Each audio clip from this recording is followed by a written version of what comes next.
네, 반갑습니다. 그 취임 100일이 지났는데 네. 그 간단한 소회를 부탁드립니다. 무엇을 주력했고 좀 어떤 게 힘드셨는지. 그 취임하는 날부터 이 태풍이 왔어요. 예, 취임식을 못 하셨죠. 네, 취임식을 그래서 못 하고 그냥 바로 그 재난 상황실에 가서 그냥 취임사 읽고 취임을 했습니다. 취임을 했고 그리고 그래서 그런지 몰라도 그 유달리 그냥 화재가 많이 났어요. 크고 작은 그렇죠. 화재가. 예. 심지어는 참 불행한 일입니다만 남동 산단에서 한 공장에서 9분이 그냥 희생이 되셨어요. 근데 참 그분들 보내드리는데 유가족들은 억울한 죽음에 대해서 사회장으로 해달라고 하시지만 또 이게 기준이나 이런 때 그렇게 못 해드리고 보내드려서 항상 마음이 무거워요. 그런데 이제 어떻게 해서든지 이걸 좀 한번 좀 잘 해보고 싶어서 지금 그 산업단지나 이런 공장시설들에 대해서 지금 조사를 하고 있는데 이제 조만간 이제 개선 대책을 만들려고 합니다. 그런데 이게 과거에 이제 그 지어진 그 건축물에 이 아주 그냥 그 샌드위치 파넬 같은 것들을 이용해서 값싸게 지은 건축물들이 많이 존재를 하고 이래서 참 그 어떻게 저거를 그 안전한 재질로 바꿀 거냐 하는 그런 참 고뇌도 있어요. 근데 이게 법으로 강제하기는 어려운 거고요. 그래서 참 여러 가지 그 고뇌가 많습니다. 그리고 특히 이제 그 안전하지 않으면 행복하지 않잖아요. 안전 문제가 아무래도 시장님이시니까. 네. 그 해양수산부 이제 공무원 관료셨고 청와대 이제 인사수석 하셨고 국회의원을 거쳤습니다. 각각의 그 경험들이 시장 직무를 수행하는데 어떤 식으로 좀 도움이 되나요? 저는 이제 공무원도 이제 두 군데서 했어요. 해양수산부하고 이제 청와대. 이제 한 7년 가까이 청와대에 근무를 했었는데 이제 해양수산부는 이제 그 정책 부서이면서 또한 집행 기능을 가지고 있는 곳이니까 현장에서 이제 문제점을 어떻게 발굴을 해서 이것을 정책으로 만들어서 또 법제화하고 이런 그 훈련은 뭐 과장 시절까지 이제 열심히 했어요. 그러니까 또 특히 이제 우리 인천은 해양 도시이기 때문에 그렇죠. 해양에 어떠한 문제가 있고 그것을 어떤 그 방식으로 좀 개선해 갈 수 있는지에 대한 경험은 그 해양수산부 시절을 통해서 좀 했다고 생각합니다. 그리고 청와대 국정상황실장과 인사수석 비서관 그런 경험들은 이제 그 크게 국정의 원리가 어떻게 돌아가고 그리고 이 정무적으로 이 각각의 정책들이 갖는 의미들 이런 것들에 대한 생각을 할 수 있는 그런 기회를 제공해 줬다고 생각합니다.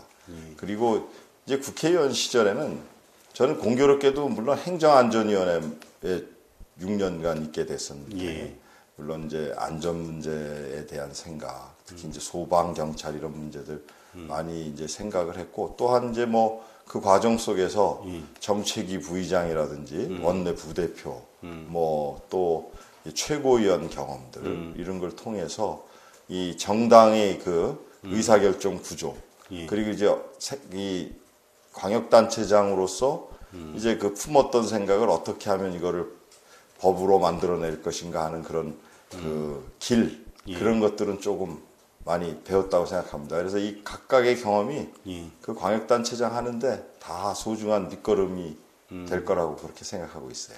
서로 간에 이렇게 좀 비교점, 장단점이랄지 이제 뭐 마음가짐이랄지 이런 것들이 좀 약간 다르실 텐데.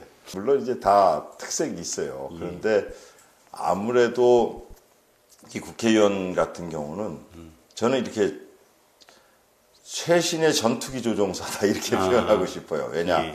국회의원으로서 의제를 빨리 파악하고 문제점, 문제 같은 것들을 빨리 파악을 해서 좀 깊이 있게 들어가고 또 전문가들 얘기를 잘 듣고 또 그래서 그거를 아주 좋은 질의 자료나 또는 그 보도 자료 이런 것들을 만들어서 이제 이슈화를 하면 이제 그것이 쭉 절차를 밟아 나가면 돼요. 이제 협의도 이제 그렇게 많이 거치지 않아도 예. 바로 상임이나 이런 데 가서 질의나 이런 걸 통해서 의사표출을 하고 부처에서 그것을 수용만 하도록 예. 이제 잘 준비해 가면 되는데 예. 그러니까 뭐라고 할까 속도가 빨라요.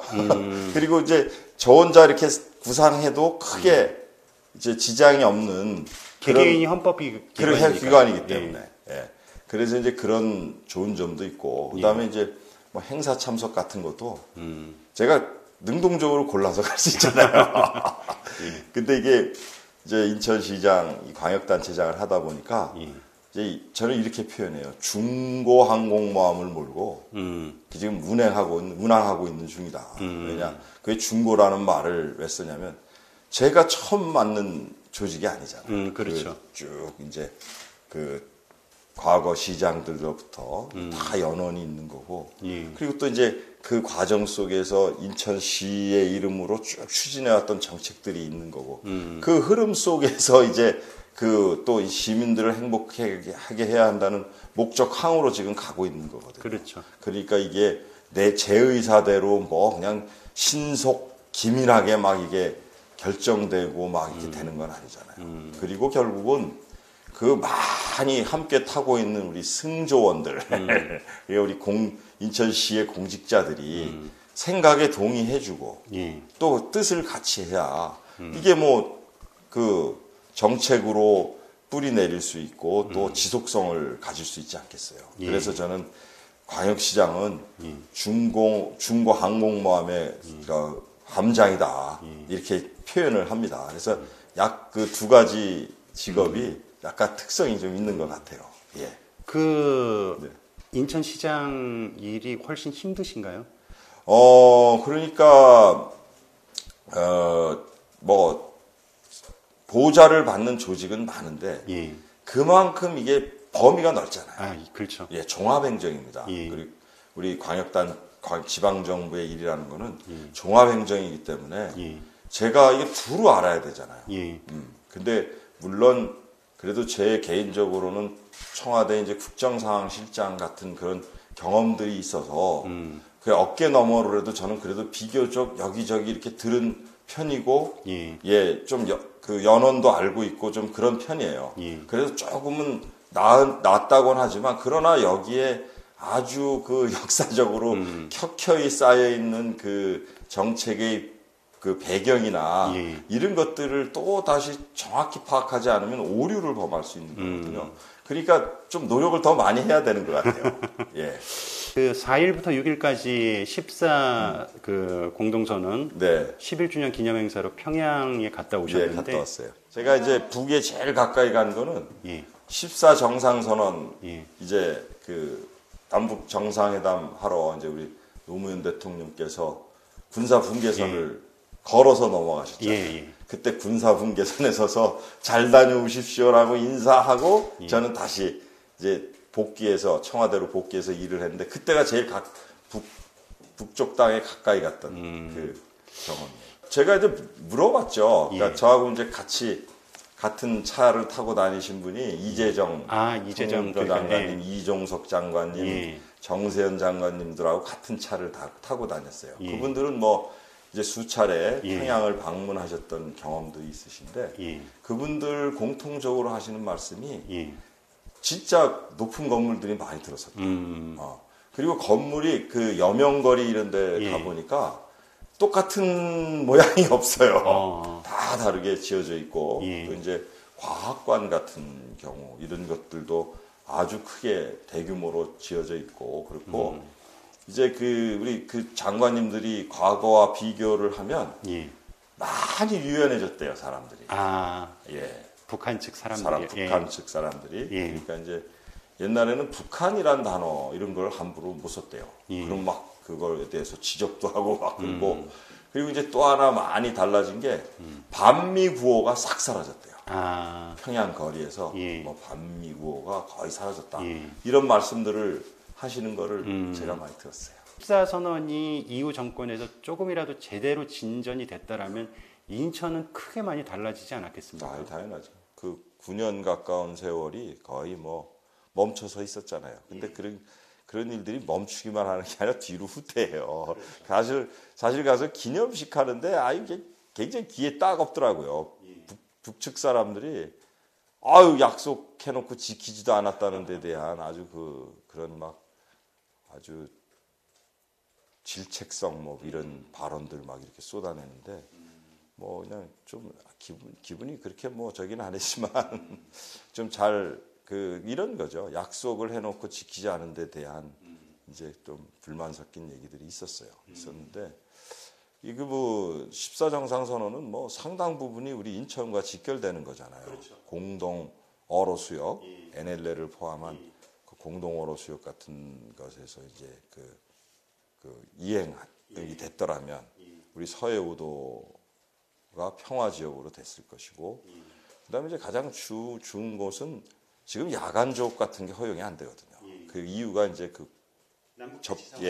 그렇기 때문에. 그런데 그런 조업 시간도 연장될 수 있었을 것이고, 이제 특히 이 서해오도 분들이 가장 이제 바람은 인천을 주로 이제 많이 이제 왕래하면서 생활을 하는데 여객선 시간을 좀 단축하고 싶은 거예요. 지금 항로를 이렇게 밑으로 돌잖아요. 그러다 보니까 이제 한 시간 가까이는 줄일 수 있는데 하는 그런 항상 바람들이 있어요. 생활에 직결되는군요. 예, 그러니까 이제 그런 것들에 대한 이제 바람이 있습니다. 이번에 그래서 제가 사실은 평양 가기 전에 백령도, 대청도, 소청도를 갔을 때도 그런 얘기를 좀 기회가 될 때마다 해달라. 우리 삶이 바뀌게.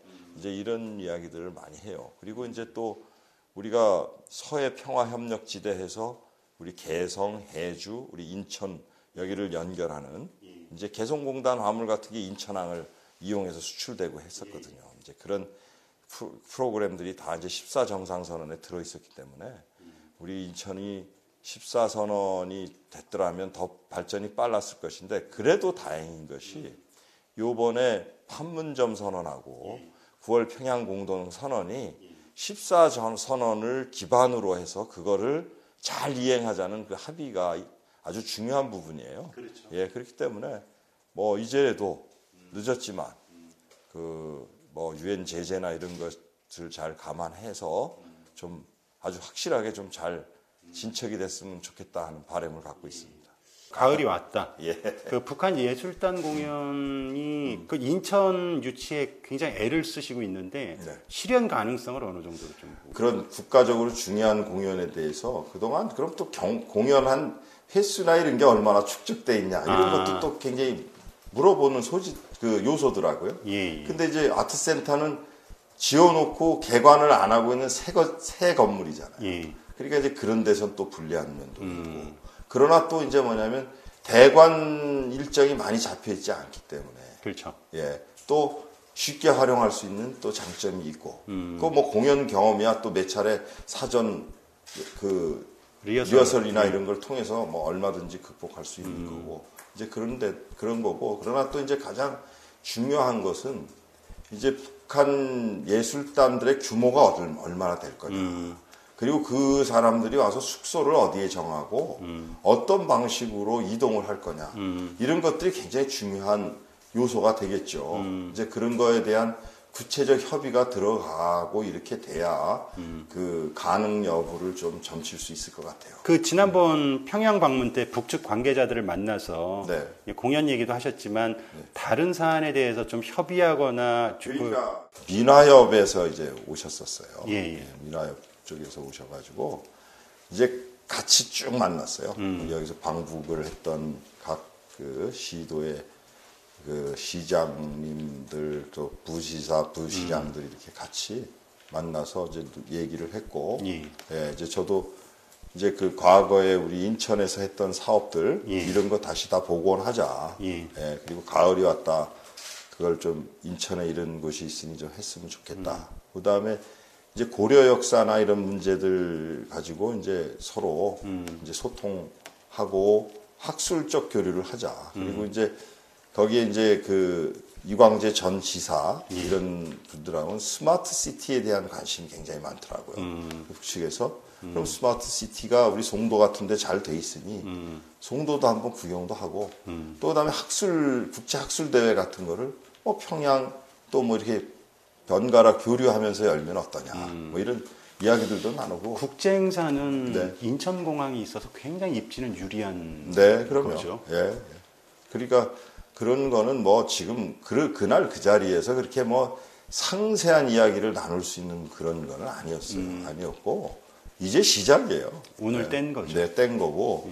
저는 이제 그래서 이제 가을이 왔다라든지 또 이런 계기 때마다 이제 그 인사들이 우리 방한을 할 거고 그러면 이제 그럴 기회에 또 얘기할 수 있을 거고 또한 또 이제 지금 저희도 남북교류협력관 이런 자리를 만들었어요. 그러니까 이제 또 우리 그동안 그 북측과 교류했던 민간단체들하고의 이제 또 소통을 통해서도 사업도 만들어내고 이제 여러 가지 노력을 해야 할 거라고 봐요. 다만 저는 지금도 제 생각은 이것을 막 너무 중복되게 할 소지도 있다. 각 그렇죠. 그 자치단체 간 그러지 말고 조금 우리 인천과 아주 여러 가지 측면에서 산업적 연관성도 그렇고 또 환경에 관한 문제도 그렇고 이런 비슷한 그 북쪽의 지역을 선정을 해서 아예 그냥 자매도시 같이 그냥 집중적으로 교류를 하면 서로가 도움이 되지 않을까.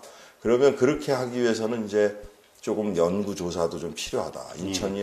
인천과 과연 어디가 가장 흡사한 건지 좀 그렇게 하고, 그 다음에 이제 또한 우리 그동안 인천이 그 전 지방정부 시절에 이게 많이 단절이 돼 있어서 이제 직원들도 또 좀 훈련도 시켜야 돼요. 그렇죠. 워크숍도 좀 하고 이제 전문가들한테 지금 부탁을 하고 있습니다.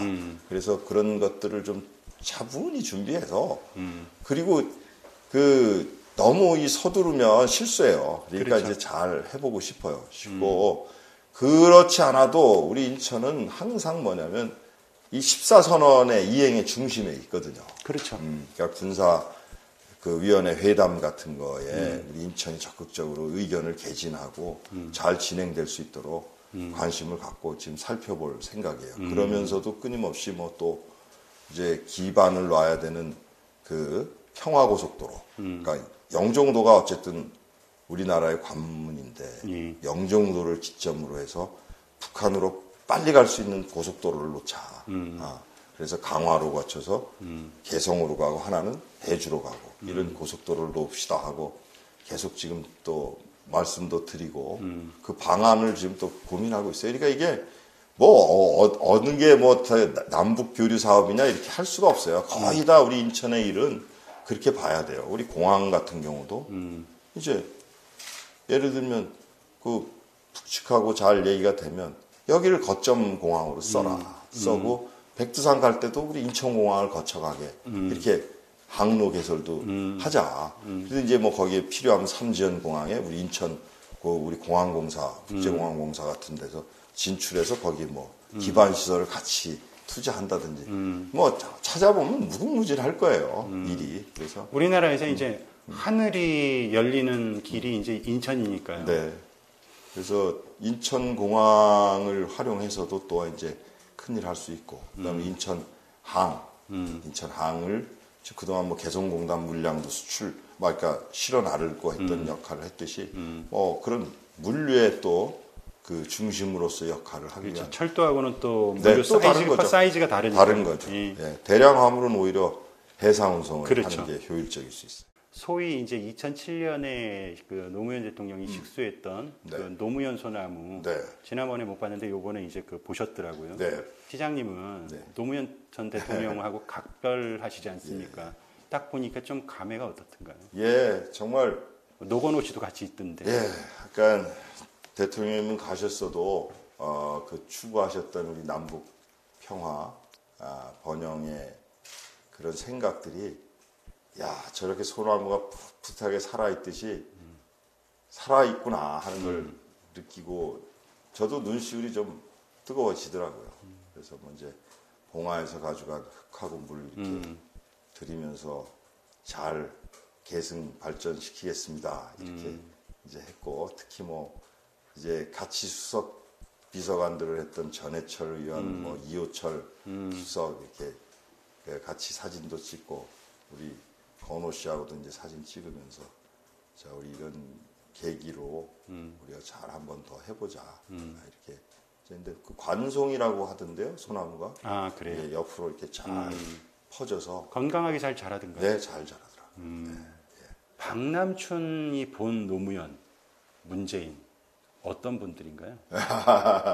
예, 저는 이제 좋은 스승들을 뒀고 특히 이제 뭐 노무현 대통령과는 이제 해수부 장관과 총무과장으로서의 그 인연을 맺게 된 거고 이제 그게 이제 청와대까지 이어졌어요. 그래서 그 노무현 대통령이 그 권위주의와 지역주의 벽에 어떻게 그 자신의 몸을 던져서 정치했는가를 그래도 어깨 너머로라도 가까이서 볼 수 있는 그런 영광을 가졌었고 그래도 그런 생각이 당대의 꽃을 못 피우더라고요. 돌아가시니까 저도 사실 정치 안 하려고 그랬어요. 정치 안 해도 뭐 그냥 나름 기여하고 먹고 살겠다 싶어서 안 하려고 그랬는데 돌아가시니까 하게 되더라고요. 하게 되고 그 원칙과 소신에 의해서 대통령이 되셨던 분을 내가 스승으로 뒀는데 그분이 뜻을 이루지 못했는데 나라도 받아서 작지만 내가 뭐 그런 그릇은 될 수 없지만 해보고 싶어서 이제 제가 고향에서 이제 정치를 한 거죠. 한 거고 하여튼 지금 뭐 따라갈 수는 없지만 제가 그냥 그 생각을 가지고 그래서 제가 인천시에서 지금 행사 같은 거 할 때 시장이 왜 가장 앞자리에 앉아야 되느냐 그러지 말자 뭐 이렇게 권위주의 이런 거 좀 버려보려고 작은 실천이지만 지금 하고 있어요. 또 이제 그 과정 속에서 이제 우리 문재인 대통령을 이제 만나게 됐는데 이제 그분하고 이제 제가 직접적으로 이 상하 관계로 일을 하게 된 거는 제가 인사수석 시절에 비서실장 그렇죠. 하셨어요. 인사추천위원장이시잖아요. 근데 우리 문재인 대통령께서는 그때 당시엔 정치하는 걸 굉장히 싫어하셨어요. 본인은 안 맞는다 했지만 그러나 그때의 모든 이런 문제의 결정이나 이런 데 대해서는 굉장히 명철하셨어요.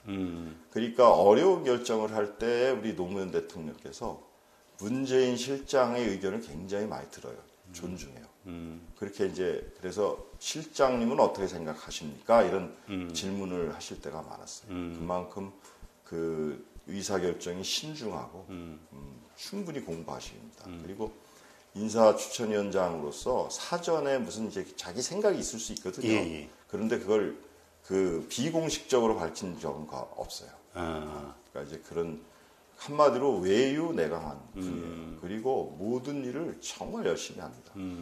그 뭐 그때도 그랬고 뭐 대선 후보 시절에도 우리 선거 캠프 사람들이 그 밤새서 자료 읽지 좀 말라고 그렇게까지 할 정도로 원래 성실하신 분이라서 그러니까 그게 이제 민정수석, 시민사회수석을 했잖아요. 그래서 이제 여러분들 대표적으로 생각나시는 게 그 천성산 터널 기억나시죠? KTX 통과할 때 거의 다 해놓고 지울 스님이 단식을 하셨잖아요. 그때 이제 거의 목숨 걸고 하시는데 그걸 끝까지 설득해내신 분이 아마 제 기억으로 그게 문재인 대통령이 그 인상적이더라고요. 그래서 그때도 사실은 할 만큼 한 거 아니냐 이런 내부적으로 얘기들이 있었지만 끝까지 찾아가고 하시는 그런 모습이 남북 교류와 관련해서 인천시만이 갖고 있는 그 경쟁력이랄까 비교 우위랄까. 그러니까 물론 인천시가 그걸 다 독점해야 되는 문제는 아니지만 이 부분에 있어서는 장점이 있다. 바다는 저희밖에 없잖아요. 그렇죠. 물론 이제 강원도 동해 바다는 있지만 그래도 이제 그 NLL이라고 하는 그 선을 품고 있고 또 이제 항상 이 우발적 전쟁이 나면 거기서 날 거다라고 했던 그 지역을 인천이 품고 있는데 그렇죠. 이제 그런 것들 잘 하고 그렇게 하는 거. 그다음에 인천공항은요, 이거 진짜 보물이에요. 인천에서는. 그러니까 이 북경까지 갈 이유가 없잖아요. 그렇죠. 같은 경우가. 그러니까 여기를 거점공항으로 쓰는 거, 항만 이런 문제. 그다음에 가장 가까운 것이 교동입니다. 교동. 교동과 연안, 예. 해주. 이게 뭐 그냥 제일 단거리잖아요. 그럴 때 이제 교동에 이제 교류를 위한 뭐 산단을 조성할 문제라든지 이런 것들도 잘 할 수 있을 거고. 교동산단 문제는 또 일부에서 반대하시는 분들, 예, 개성 공간이 있는데 이게 경쟁력이 있겠냐, 그리고 북한 노동자를 쓸 수 있겠냐. 뭐 그러나 그것은 서로 남북이 교류한다는 그 정신에서 뭐 개성공단도 안 차는데 뭐 어떻게 뭐 이렇게 말씀들을 하실지 몰라도 상호 협력을 한다는 측면에서 노력하면 저는 뭐 얼마든지 길은 있다고 생각해요. 그러니까 그런 장점들이 다 이제 우리 인천의 큰 장점이 될 수 있어요. 그리고 뭐냐면 북한 같은 경우가 이제 또 자동차 이제 보급이나 이런 게 안 돼 있는 곳 아니에요. 근데 우리 또 자동차 산업도 인천은 가주 있잖아요. 가주 있고 그런 산업적 우위 이런 것들 또 그다음에 항만 도시잖아요. 그러니까 이제 또 항만의 그 노하우 이런 것들을 제가 이제 항만 쪽에서 근무를 해봤지만 우리가 항만이 이렇게 급격하게 발전할 때도 IBRD라고 하는 세계 개발은행을 통한 선진국 항만 시스템을 받아오고 이러면서 많이 좋아진 거거든요. 컨테이너 처리하고 이럴 때. 그런 우리 시행착오를 해봤던 걸 뭐 같이 이제 북한 항이 개발이나 이럴 때 쓸 수 있는데 우리 인천이 다양한 그 노하우를 가진 곳이에요. 북한의 평화적인 경제 발전에 큰 시너지를 줄 수 있고 조언을 그 협력할 수 있는 그런 무기들을 갖고 있는. 그리고 이제 또 이제 우리가 좋은 점이 인천이 중국과 우리의 교류가 굉장히 깊잖아요. 그렇죠. 그러니까 삼국이 엮는 거예요. 그렇죠. 남포와 우리와 중국의 비슷한 도시들 그걸 엮어서 뭐 같이 이렇게 한다든지 그래서 하여튼 그런 구상도 지금 하고 있어요. 남북 중국이 어쨌든 같은 바다를 끼고 있으니까. 그럼요. 그러니까 이제 그런 투자나 이런 것도 같이 들어가는 뭐 방법 뭐 이런 여러 가지 구상할 수 있어요. 필요하면 그래서 뭐 포럼도 만들고. 그렇죠. 가장 중요한 현안 가운데 하나가 이제 원도심과 이제 그 신도심 격차 해소 문제 아니겠습니까? 이거를 어떤 원칙과 방향으로 좀 진행하시려고 하는 건가요? 가장 중요한 거는 자원을 얼마나 투입하고, 그렇죠. 그다음에 관심을 얼마나 갖고 열정을 갖고 하느냐예요. 사실은 제가 와서 이렇게 보니까 정말 저 송도나 청라나 이런 신도시에 좀 그럴싸한 거 이렇게 하면 금방 생생내요.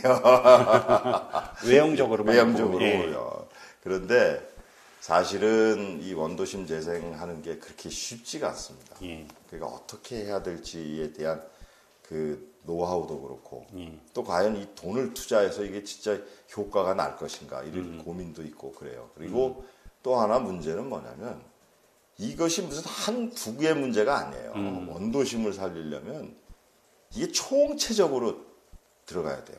도시계획서부터 교통서부터 문화관광은 어떻게 할 것이냐에서부터 총체적인 이 검토가 들어가야 돼요. 그래서 이거를 그동안 단편적으로 이렇게 해오던 거를 이제는 묶어서 그 시장은 아예 여기 전담을 해라.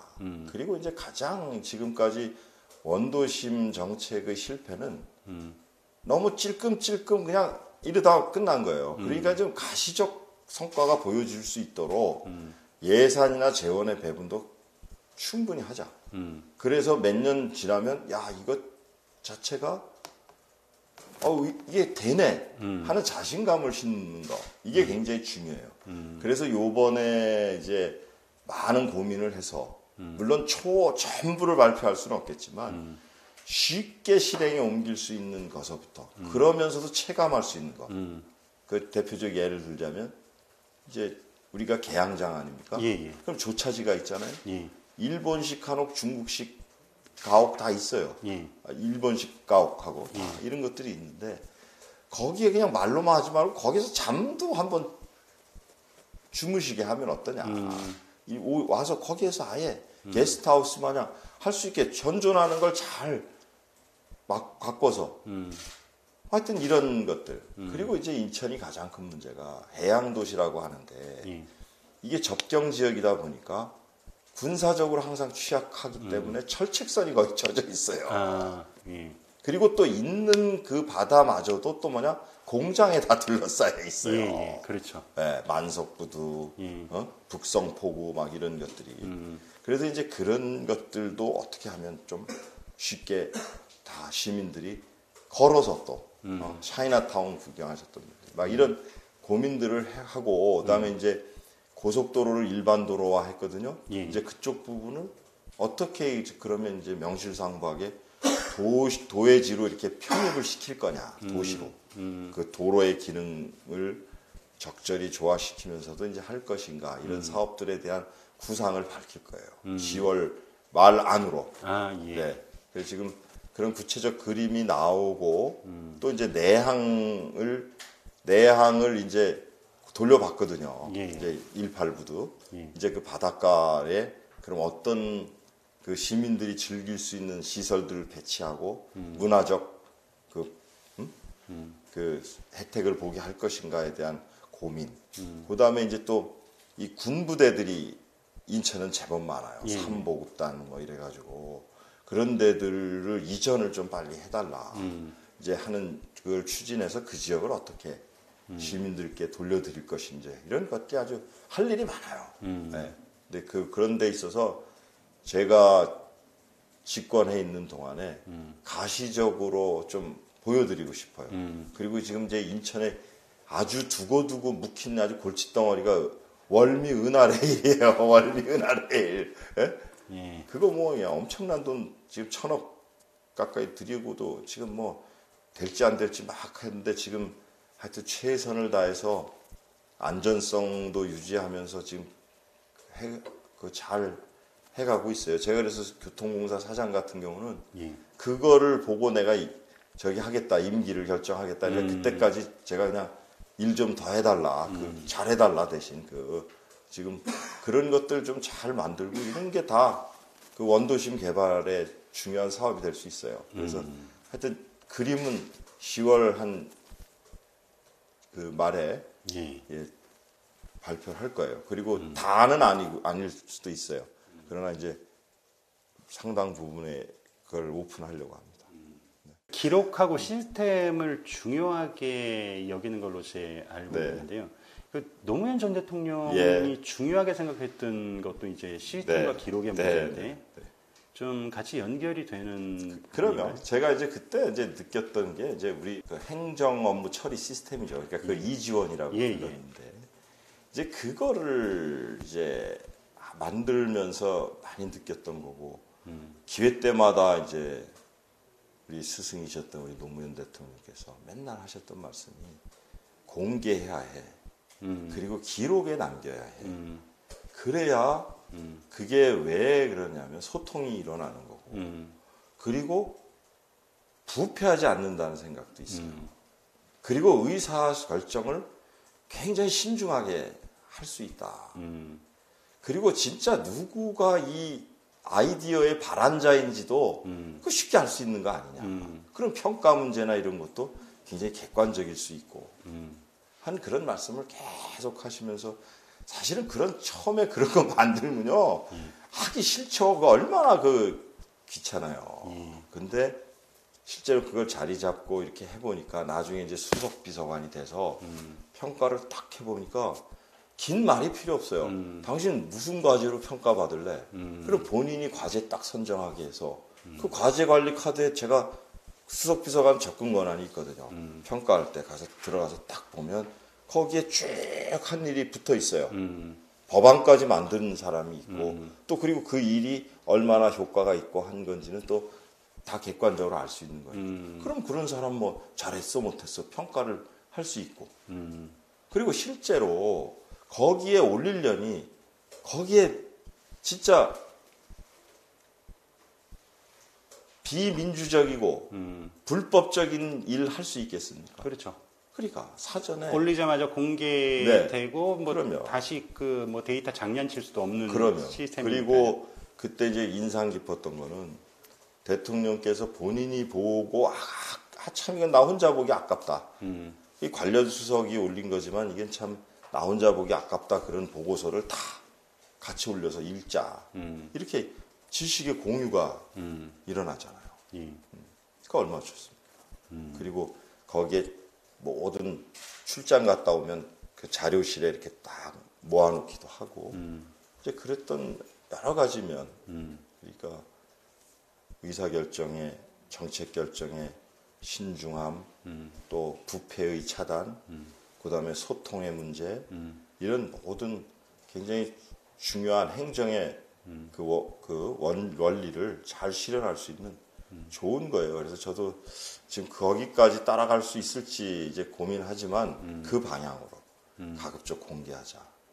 가급적 행정 업무 처리 시스템을 그렇게 누구가 이것을 발안했고 이것이 어떤 이력을 갖고 만들어진 거냐. 시장이 지시한 거냐 아니면 뭐 우리 팀장급이 누구를 일정을 정해서 만났는데 거기에서 듣고 창안을 해서 시작했느냐 뭐 하는 이런 이력도 좀 명확히 나타나면 그 사람이 유능한지 안 한지가 이제 다 또 드러나는 거 아니겠어요. 이제 뭐 이런 그렇게 좀 체계적으로 해보고 싶어서 얘기를 하고 있어요. 그런데 이게 우리 청와대에서 그 시스템을 구축할 때도 사실 그때 돌대가리 소리 많이 들었거든요. 그러니까 그게 굉장히 그게 무슨 전산 시스템을 바꾸는 게 아니라 어떻게 보면 총체적 관리 체제를 바꾸고 문화를 바꾸고 그렇죠. 그럴 수 있는 거예요. 그걸 활발하게 의견을 달아줘야 돼요. 중국 협력관실은 폐지하고 이제 팀으로 딱 했는데 좀 실효성이 없다고 보신 건가요? 아니요. 중국 팀으로 묶다 보니까 또 이제 투자 유치하고 이제 그 외교 관광 이렇게 나눠지거든요. 그러니까 이거를 중국만 이렇게 모아서 할 필요가 없다. 그러니까 원래 그 일을 하던 부서에 두 개의 기능을 나눠주고 중국을 맞게 하면 되지 않냐. 뭐 예를 들자면 뭐 최저선 적정선을 뭐 어떤 식으로 좀 그거는 지금 제가 단정적으로 말을 할 수는 없어요. 말을 할 수는 없지만 이제 예를 들면 이제 우리 인천 시민들이 돈 걱정 없이 좀 기본 생활을 해야 되는데 그렇다고 기본 소득을 다 준다? 이건 굉장히 그렇잖아요. 그렇죠. 예, 그러면 생활할 수 있는 생활급의 선은 어디까지일까? 인천에. 이걸 지역별로 또 달리 둘 것인가? 뭐 이런 데 대한 논의들을 전문가들이 함께 하는 거죠. 그래서 이거를 하기 위해서 지금 각 지역별로 순회하면서 토론회도 할 거고, 예, 또 직능별로 복지단체들이 있거든요. 그분들이 이제 같이 한번 머리를 맞대고 해서 좀 시간이 걸릴 거예요. 그리고 이제 그래서 저는 지금 사실은 그 왜 만들었는지 저는 지금도 약간 의아하게 생각하는데 우리 복지재단 그쪽을 이 연구 조사 기능을 하는 걸로 활용을 하려고 그래요. 그래서 이분들을 충원을 하고 그리고 이분들이 이 업무에 전념을 해서 이거부터 좀 마련을 해야 될 것 같아요. 그래서 그런 개념으로 다니면서 정말 그 아주 실질적이고도 구체적이고도 또 사각지대가 존재하지 않도록 한번 이 선을 찾아내고 그것을 조정해주는 이런 작업을 좀 하고 싶어서 지금 그런 거를 제시를 한 거죠. 예. 그런데 지금 이게 서울, 경기는 경험이 있어요. 그래서 우리 인천이 사실 미흡했던 거기 때문에 한번 잘 해보려고 합니다. 그 종사자들이 다 한번 모여서 한번 얘기를 총체적으로 하자 하고 토론도 하고 서로도 이해도 할 장도 되는 거고 그러면서 거기에서 또 합당한 선도 만들어내고 예. 그리고 그걸 지키려고 또 우리 시 당국이나 이런 또 그 종사자들이 노력하고 이렇게 좀 그 과정을 한번 쭉 거쳐볼까. 네. 그러니까 무조건 진도를 빼는 게 중요한 게 아니라 원점이나 기본을 항상 생각하면서 가야지. 함께 해야 저는 시간이 걸리더라도 그 힘도 생기고 지속 가능성도 있다. 나중에 뒤틀리지도 않아요. 네, 그럼. 수요일 내근하는 날, 그래서 간부들에게 되도록 수요일은 이제 좀 공식 일정이나 그걸 좀 줄여달라 이렇게 요청을 하셨다는데 맞는? 네, 제가 그걸 지금 부탁을 했어요. 이유는 와서 보니까 행사의 홍수 그리고 이제 예를 들면 이 내부에서도 자꾸 이제 그 회의가 좀 많고 이제 이런 것들이 예. 있더라고요. 그러니 사실은 차분하게 중요한 의제를 잡고 저도 공부를 해야 판단할 수 있잖아요. 예. 그래서 이제 수요일 오후 같은 경우는 제가 이제 좀 공부하고 싶은 그 것들을 정해서 또 그렇다고 놀겠다는 생각도 아니고 그렇게 좀 해서 좀 이렇게 생각을 정리하고 싶어서 그 시간을 갖고 싶다. 그러니까 예를 들면 이런 거죠. 수소차, 전기차 얘기를 많이 하는데 예. 물론 책을 읽으면 되겠지만 예. 그러나 여기 우리 또 인천연구원에 좋은 박사님들 계시잖아요. 예. 그분들하고 좀 가볍게 무슨 뭐 보고서 가지고 올 게 아니라 한번 좀 어떻습니까 하고 하면 제가 듣고 공부하면서 이제 이 두 차가 어떤 의미를 갖고 있고 뭐 이렇게 평상시에 좀 식견을 넓힐 수 있지 않겠어요. 이제 그런 시간으로도 활용할 거고 또 이제 제가 밀렸던 일, 부상 같은 거 뭐 좀 할 수 있으면 좀 하고 이렇게 좀 저만의 시간 이런 걸 좀 갖고 싶어서 그렇게 부탁을 했어요. 네. 의례적인 의전이나 이제 그 격식을 좀 깨자. 그래서 저도 굉장히 좀 낯선 풍경으로 느껴졌는데 직접 이렇게 좀 체험을 하시니까 어떠시던가요? 우선 짧잖아요. 예. 깜짝 놀랐어요. 의자를 안 놓으니까 짧잖아요. 아니 전체 걸 다 했는데 제가 시간을 쟀더니 네. 20분 예. 안팎이더라고요. 짧잖아요. 예. 제가 이제 국회의원 시절서부터 행사 가면 거기 참여하신 분들 대다수가 예. 그냥 와서 앉아는 계시지만 끝나고 나면 다 그런 말씀을 하세요. 이거 뭐 길고 말해 지루해. 그리고 뒷부분에 가면 진짜 안 들어요. 예. 그리고 그게 뭐 자기 하고 싶은 말만 하는 거잖아요.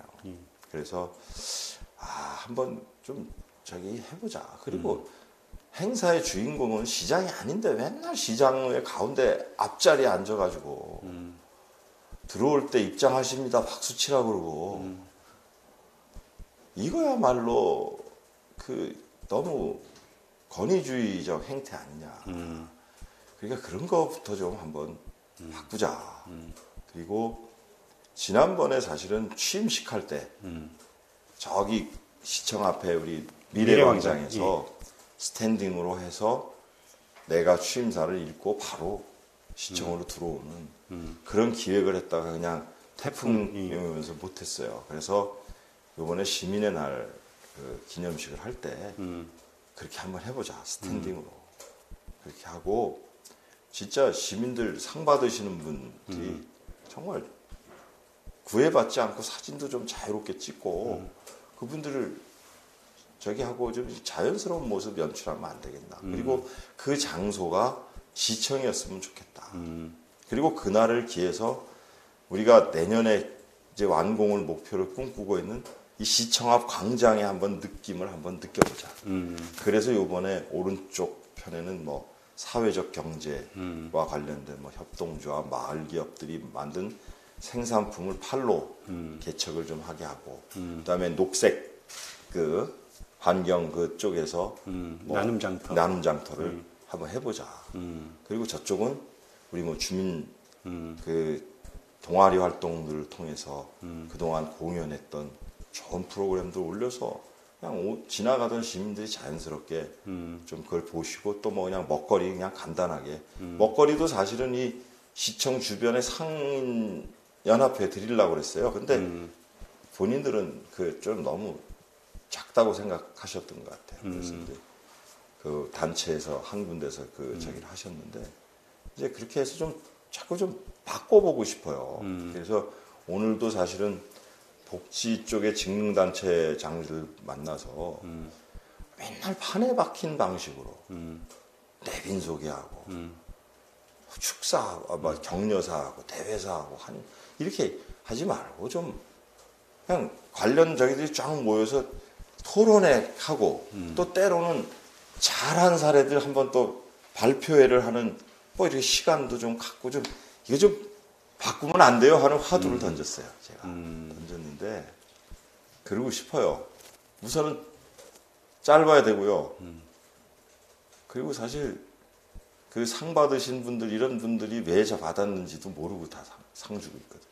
그러니까 이제 그런 것도 좀 어떻게 좀 체계적으로 남기고 또 그런 걸 진짜 기념해주고 그래야 저는 더 동기유발이 될 거라고 생각하거든요. 시장이 뭐 내가 뭐 했으니 알아주셔야 이렇게 홍보성 얘기하는 것보다 바꿔보자 하는데 뭐 세월이 걸리겠죠. 4년 후에 인천시장 임기 끝났을 때 네.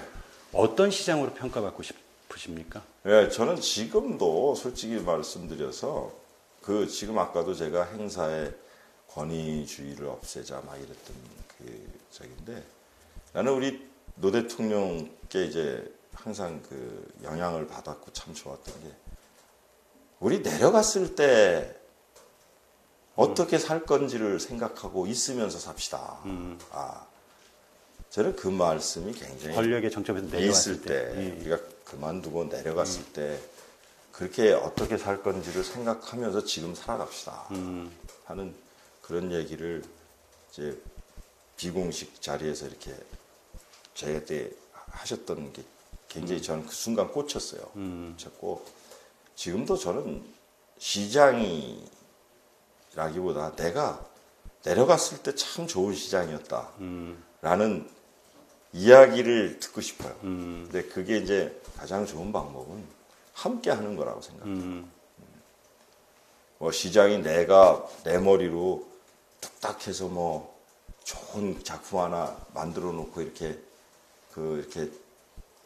잘했다 이런 생각보다 하여튼 표는 안 나더라도 이제 주민들의 역량이 강화되고 주민들이 정말 문 열고 나와서 내 동네가 좋고 그쪽에서 행복을 느끼고 내가 어려운 문제가 생겼을 때 내 동네의 범위를 벗어나지 않고도 도움을 받을 수 있어 이런 동네 이걸 만들고 싶어요. 그리고 그 일을 할 수 있는 사람들은 인천에 너무 많아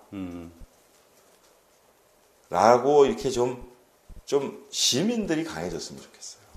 시민들. 물론 그게 뭐 4년에서 되겠어요. 그러나 그 방향으로 좀 가고 싶어요. 그래서 주민 참여 예산 그거 합시다. 근데 뭐 그게 사업을 정하는 게 의미가 있는 게 아니라 그 사업을 만들어내기까지의 과정.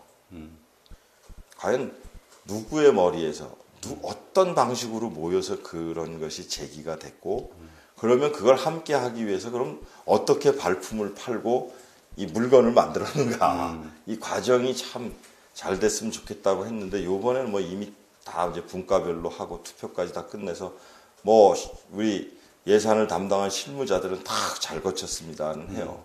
그러나 제가 같이 좀 하고 싶었는데 잘 못해서 좀 아쉬움은 있지만 좀 그렇게 우리 인천 시민들이 강해졌어. 그리고 공동체 의식이 생겼어. 민주주의가 뭐라는지에 대한 생각도 생겼어. 그리고 함께 산다는 데 대한 그리고 이웃이 소중하다는 생각 이런 것들을 좀 일상에서 느끼고 살았으면 좋겠다. 그렇게 좀 한번 해보고 싶어요. 해보고 싶은데 뭐 그거는 또 우리 문재인 정부가 지향하는 그런 거일 수 있어요. 그게 저는 그 주민자치 이것에 굉장히 큰 발전이 있어야 된다 이렇게 생각합니다. 예. 정치인 박남춘의 정치적인 꿈은 뭡니까? 제가 꿈꿨던 걸 이뤘어요. 시장을 하고 싶었어요. 네, 이뤘는데 또 하나 뭐 그냥 저희가 있다면 그래도 이런 일들 지금 제가 이렇게 꿈꾸는 일이 좀 쉽게 될 일은 아닌 것 같아서 그거의 좀 가시적인 모습이 보일 때까지 일하고 싶다. 그 정도 외에는 더 큰 정치적 꿈이 없습니다. 네. 예, 알겠습니다. 예. 바쁜데 긴 시간 감사드립니다. 예, 제가 감사합니다.